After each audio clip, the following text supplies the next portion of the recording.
So today, the black community is all abuzz about Tuskegee University's new dress code, specifically addressing the use of do-rags and bonnets and pajama slippers and pants in the classroom. I personally don't have a problem with that because we need standards. We need standards.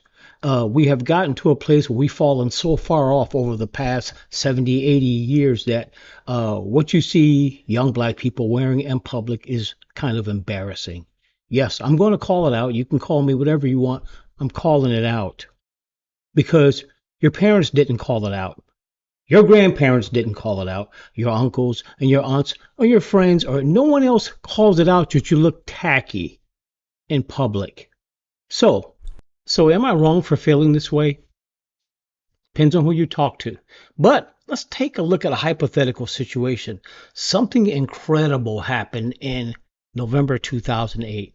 The first black president was elected, which means the first black president and his family is moving into the White House.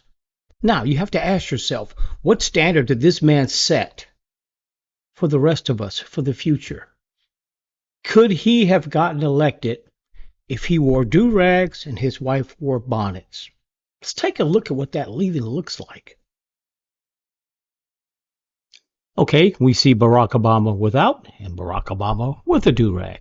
Here he is talking to people without and with a do-rag.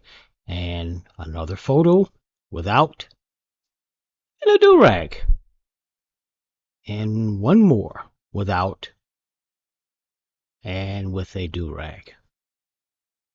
So what do you think, folks? Does it change his persona even a little bit to you just to see him with a do-rag on?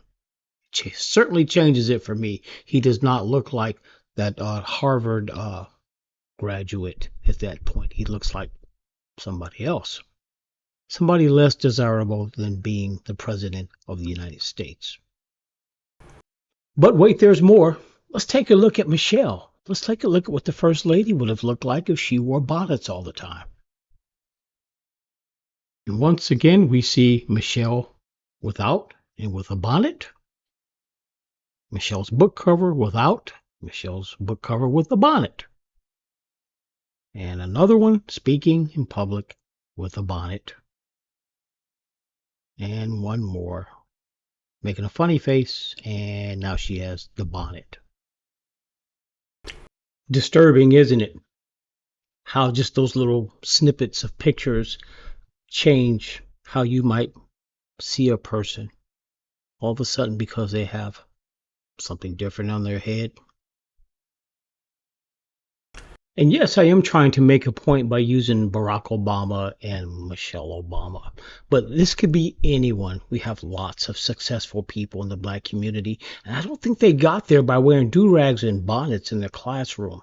Does it make you less intelligent? Not necessarily.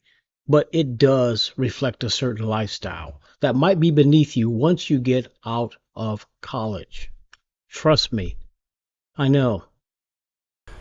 Now, I'm not just some baby boomer sitting here preaching as if I've never worn anything strange in my life. Contrary to that, I grew up in the era of disco, so bell bottoms, platform shoes, sparkly weird shirts with the huge collars on them and all that. Yes, absolutely, we wore some stupid stuff too looking back. However, we wore it in the appropriate place. That's the difference. We wore it in the appropriate place. Discotheques, nightclubs. You could even go to school and it wouldn't have been that bad. The difference is what you're wearing now is bed clothing. Bonnets and do-rags. As you can see, I have do-rags. No one has ever seen me out and about in my do-rags. And that's the way it should be. You should have some standard and some pride in yourself. So I'm just going to wrap this up by saying, you know what? You do you. You want to wear do-rags, you want to wear bonnets in the public domain, that's your prerogative. What the Tuskegee University is saying is that in the classroom you cannot. And you need to understand that you're on a private property once you're on that university and that classroom. You're not in the public domain anymore. So that's all I have to say about that. You can wear your do-rags and Bonnets, or whatever else you want. Me personally, I'm giving a shout out to the Tuskegee University. Me, the first thing I think of when I hear the word Tuskegee is Tuskegee Airmen, which I'm an Air Force veteran, so I have a lot of respect for those gentlemen. And I have a lot of respect for the HBCUs who've put out some excellent people over the years.